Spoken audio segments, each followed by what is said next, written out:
back, everybody, for another edition of Hassel's Review.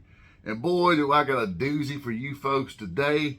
I have a shit show of debauchery called Poor Things. And no, it is not to be confused with the delightful little kids show, Stranger Things. It is Poor Things. It is, holy shit. It is quite the shit show. So if you're ready to, let's dive into a very spoilerific encounter. Let's do this. So, I'd never heard of this movie up to maybe a month ago, just before it was about to hit streaming. And it's on Hulu, and I believe it's on Prime as well, but it is on Hulu. So if you have Hulu Live, it's there. Watch it. I had never heard of it initially. It was getting a lot of rave reviews, and Emma Stone just actually won an Oscar for this movie. I think there was a lot of scuttlebutt with Kimmel's jokes about her in this movie, and after watching the movie, I can see where he would have had some ammunition. He'd have had some ammunition. So initially, when I first kind of, at a glance, I was thinking this was going to be something like a Bride of Frankenstein type movie, or maybe the doctor himself was Frankenstein's monster trying to create something like a derivative, a different take, a spinoff, if you will, of Frankenstein. I couldn't be any more wrong. Whew. So, the good Willem Dafoe stars as the good Dr. Baxter. And his face is all disfigured, it's cut up, it's scarred up, it's misshapen. That's why I assumed he was Frankenstein, to be honest. But yeah, he is Dr. Baxter. And he happens upon this woman who just committed suicide, which is Emma Stone. And she had jumped off the bridge, committed suicide into a watery grave. So her body's not mangled up or anything. She's just fucking dead. Well, come to find out, he was like wanting to revive her. But there was something wrong with her brain. And with her being dead, she was dead just long enough. But she was with child. And the child was still somewhat alive, or hadn't quite died. It hadn't been enough time. I forget how they actually explain this, but he's able to take Emma Stone's brain out and implant the fetus's brain in her. Yeah, you heard that right. This fetus brain just got implanted into this grown woman's body. So as the movie kind of, starts taking off, so to speak, you're following her around, and her name is Bella. She refers to herself in the third person quite a lot in this movie. Bella don't like, things like this. So she's very much in a childlike state when the movie kicks off. I'd say she probably has the mental capacity of maybe a 4-year-old. And some time had passed, I suppose. But there's this weird relationship between them. Like he's treating her like an experiment, but he's done got close at the same time. And there's it's one little creepy scene where they're laying in the bed together and he's holding her. They're like spooning. And I was like, nah, you're not gonna try this. But he does it to his, I'll give him some credit, he didn't. And you find out later why. But he doesn't. So he brings in an assistant, Max, and he wants Max to document her. And so he's following her around, and he's like documenting what words she uses daily, how many words she's using, things of this nature. Well, Max and Bella, they begin to form a bond and relationship and become close. And there's one crazy scene where because he allows her into his lab while he's dissecting bodies and doing surgeries and things of this nature. And he's in there performing surgery on a live, and Bella comes in there and she grabs a scalpel and she goes, Bella, cut. And he's like, no, Bella, dead bodies, not live bodies. And she's like, almost like, oh.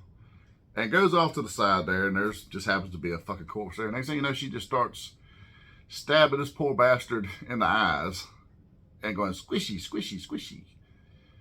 It's like, oh, fuck. Yeah.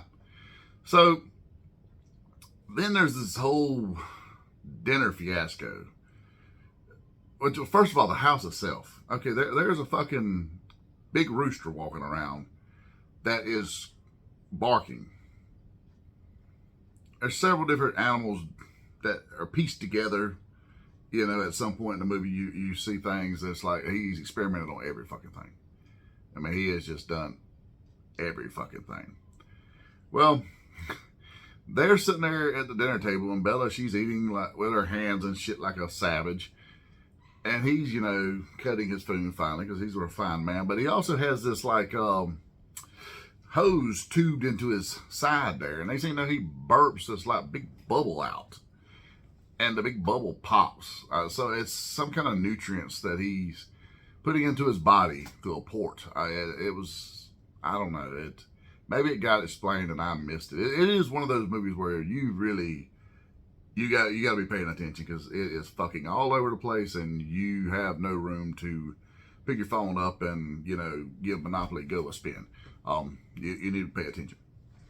So, over time, Max, Bella, they form this relationship or whatever, and she's wanting to, you know, she finds she likes to touch her genitals. Yeah. So she, at one point, he kind of walks in and she's fondling herself, and she realizes she likes it, and she's not one with self-control. So she's literally at the dinner table with a piece of fruit at one point. And then she's like wanting, she licks him on the ear, and he licks her back apparently. And then she's wanting to, she said, let's touch genitals. And he's like, no, we can't do that. Well, the doctor, he sees what's going on. He sees they kind of have feelings for one another. And I guess he wants to betroth her to him and further the experiment and see where it kind of goes. So, which is really, really fucked up because mentally this is a child and in the body of a grown woman. Yeah. So this movie is fucked up. So she's wanting to do things, and he's like, no, we must wait until we're wed, because, you know, Max is a proper gentleman. He's a good kid, other than the fact that he was just to marry this woman child. But anyways, so this is where Mark Ruffalo comes into the equation. So Mark Ruffalo is an attorney, and he draws up the documentation for the betrothal. So he shows up, and then at some point he witnesses, you know, Bella fondling herself, and next thing you know, he kind of puts his hand down there. And then next thing you know, later in the movie, he's climbing up to her window like Dracula and shit. She's like, how did you get here? And he said, don't worry about that. And next thing you know, they're fucking. Yeah. And she calls it furious jumping. They want to put their bodies on one another and furious jump. So she finds she likes the furious jump with Mark Ruffalo. Well, next thing you know, them two, they're off. They leave.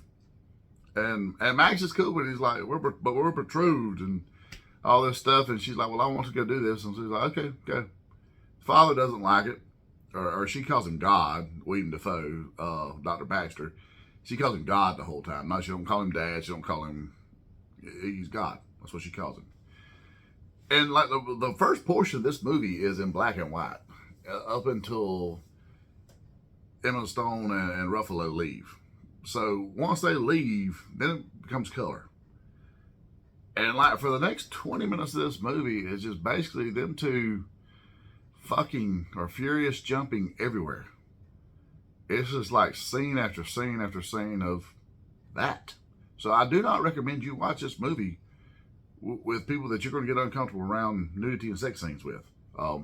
It's my wife would probably get to watch about 20 minutes of this movie for all the fast forwarding. It's that there's a lot there. There's a lot there. So I see where Kimmel gets his ammo, so to speak. But either way, so then he starts to they start to bore with one another. And then she starts doing things just to like test things. And she's becoming more in tune to her intelligence. She's coming into her own a little more and a little more. And the next thing you know, she just fucks some other guy. Well, at this point, Mark Ruffalo, he's done fell in love with her. So he falls apart about it. So next thing you know, he takes her off onto a boat thinking that that's going to do it. And she's not happy. She's like, you take Bella, you do this. And he's not happy. Well, next thing you know, they wind up in a mess. They wind up back ashore, and he's broke. He spent up all his money, on her and fine dining and living and whatnot. And I don't know. He comes off very much like a damn shyster of the most of this movie, like just a creepy ass shyster. But I assume he burned through what money he had scammed people out of, or his attorney money, or whatever. Well, they're sitting there like poor on the street, and she goes into this brothel across the road there, and then the woman's basically like, well, she's a madam. She's like, well, you can, fuck for money here. So she goes and just fucks a person just to get a little enough money. They didn't know she shows back up and she's eating. And he's like, where did you get money at? And she's like, oh, I went over to the thing there. You can furious jump over there and get paid for it. And he's like, what the fuck? You were over there fucking? And he's falling apart about it because he's like, thinking she's trying to drive him crazy. Well, then come to find out, he realizes that Dr. Baxter had give her money before she left. Like he had put it in her coat and sewed it up. A large sum of money, actually. And he realizes this, and he says, you mean to tell me that we've had money this whole time, or that you've had money and you haven't said shit to me? She's like, well, I just knew you would find a way. Typical woman. Oh, you just knew you'd find a way. I wasn't giving you my money. So he snatches the money and leaves her ass there. Well, so the next portion of the movie is her working at the brothel. She goes back across there and realizes that, it's not a bad gig. She likes the furious jump, getting paid money. So initially, she's like, let's do this.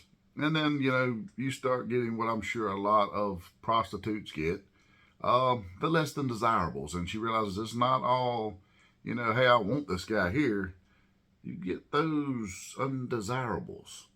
And so she's like, well, shouldn't we be picking the guy versus them picking us? Because, they got a lineup. And the woman puts her in her place. And I got the vibe the madam might have been a little bit lesbian. You're not 100% sure, but I got that vibe a little bit. Over the course of time, her and this black girl, they form a relationship. I forget the actress's name now, or her character's name in general.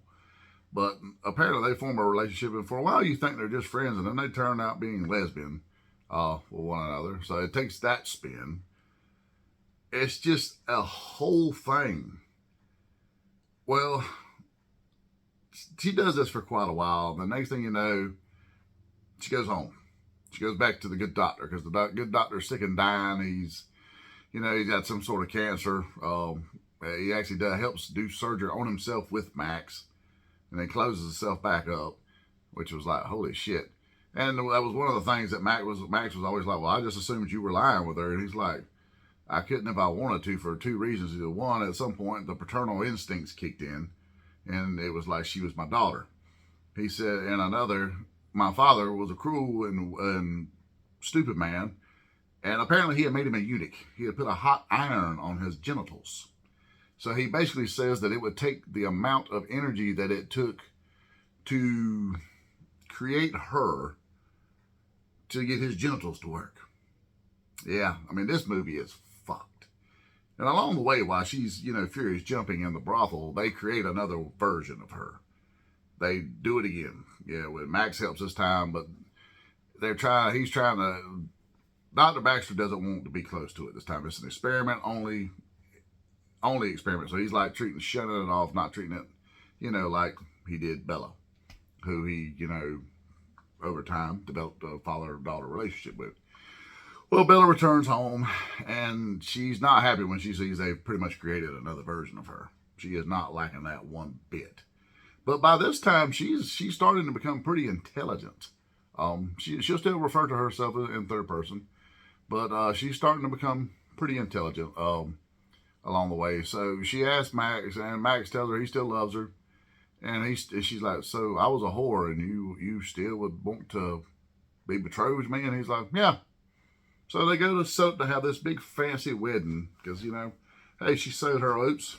She's no longer got the wild side. She's ready to come home and settle the fuck down. Like all good whores do, They fuck 47 dicks and then say, hey, let's go home. So, hey, it happens. So they go to have this big, huge wedding. And during the course of the wedding, when it gets to the point where does anyone object, here comes this guy and this young gentleman, and he's in like a military type outfit with medals on his chest and whatnot. And Mark Ruffalo's behind him. And come to find out, it is actually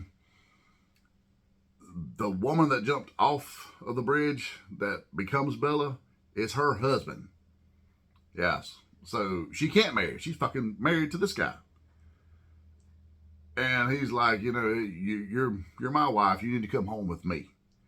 And, you know, she could have been a good whore and said no, but however, she just looks at Max once again and is just like, all right, I got to go with this guy. And it's just like, what the fuck? So she goes with this guy, and she's, you know, asking questions like, well, what was I like? Why did I do it? Things like this. And he tells her that, you know, she blamed the baby for ruining their life, or the potential baby for ruining their life, and that she was calling it, and, you know, just not being very happy about being a madre. Apparently she was not looking forward to this. So he puts it all off on that. And she's like, and he's like, well, I got all your favorite foods prepared. Well, you got to realize this guy's a douchebag real quick. He's like, he's pulling guns on the servants. And then he thinks it's funny. He like makes this woman douse this soup or cheese all over her. And he's like laughing his ass off, hysterical. And then when she says something back, he points a gun at her. Yeah, I'm like, he's a fucking dick. So Bella kind of realizes, okay, this guy's a monster. This is actually, you know, what it was. And then she's like, at that point, she wants to go home. She realized, okay, I'm ready to go back. You know, because, you know, she's ready to just jump back. He goes, no, you're mine. You're not going anywhere. And she says, so you would keep me here, you know, just like you did before, and make me unhappy to the point where I would be willing to jump off a bridge. And he basically tells her she's his property. And then they get into a little bit of a scuffle. And he's got this really cool black revolver. The gun did look cool for a douchebag. He had a pretty nice piece on him. But they get into a little skirmish and whatnot. And she gets the revolver and shoots him in the foot. And he passes out. So they get Max, take him back, and they all go back to the doctor's house to where she says, you know, help him. So you think, okay, that's how this is going to be, right? No, this is where it goes into what they're considering the ending, happy ending, I suppose. Like literally, you pan out, and the doctor has passed, but you pan out and you got Bella and her lesbian lover sitting in lounge chairs outside reading books. So they're together at this point, and Max is just standing there smiling at them, like in the distance, like, "What the fuck, dude? You are the ultimate cook, or whatever the fuck you call that." He is like the ultimate. He's just sitting there, gazing upon them happily that they're there, and you see all the little animals and shit that you know are mutants that the doctor has made throughout time, and then you look over there, and then there is the husband. And he's got mental health attire on, but he's on all fours walking around, and then he's grazing on grass because they've replaced his brain with that of it was either a goat or a dog. I'm not quite sure which. So this guy is now a fucking pet. Yeah, she was a monster anyways, but at this point, who is the real monster, her or him? This movie's all over the place. For most of the movie, it's got a very Victorian style, like it's set back in the Victoria area. But then there's like certain things, like there's these sky monoliths at one point. So I'm not quite sure. Is this movie in the future? Is this movie in the past? Is this a different planet maybe because the skyline looks a little different in some scenes? I mean, it's very visually well done, but it is all over the place. I do not see how she got an Oscar, I'll be honest. I don't know what they give her an Oscar for, but she spends 80% of this movie naked and furious jumping. So, hey, for those of you that wanted to see Gwyneth Gwen Stacy as a brunette furiously jumping. Here you go. This is your movie. So, all in all, it's not good. It's not bad. I don't know. I don't really know what to give it. I'm gonna give it a 2.5 Hassels out of 5. I say it's not something I would rewatch by no means, but it's not like one of those like, oh shit, I can't have that time back either. It's so fucking weird that it's just like you sit there and like, what the fuck? Where's it going now? Yeah, it is all over the place, and I will tell you, there is far more male genital in this than what you're going to want to see. So those of you that think you're just going to see Emma Stone naked, no, you're going to see some male genitals as well. So prepare for that. So that being said, that's this week's edition of Hassel's Review. Let's give a shout out to our boy Big Rob of Big Rob's House of Entertainment and No Chinese Food. You can find him on YouTube. Like, subscribe, share, just like you need to do us at the Nerdy Man Room Show and Hassel's Review. We are very close to our 500 subscribers, and when we do, we're going to have a big, massive giveaway. There'll be more news about that very, very soon. And as you've seen, we're on Geek Network. We're on Geek Network Media, and they were just purchased by Metal Ninja Studios this past week. We are now members of the Metal Ninja Studio family. So we're getting out there, people. We're growing. And we're also with our sponsor, the Zone Collectibles, 305 Main Street, Tifton, Georgia. Go check them out for all your nerdy needs, where they support unity through community, Fandoms Unite, as well as Spotlight Media on Fire Stick and Roku. So we're everywhere, people. Check us out. So with that being said, if you don't have nothing better to do, go do a little furious jumping and drink a beer.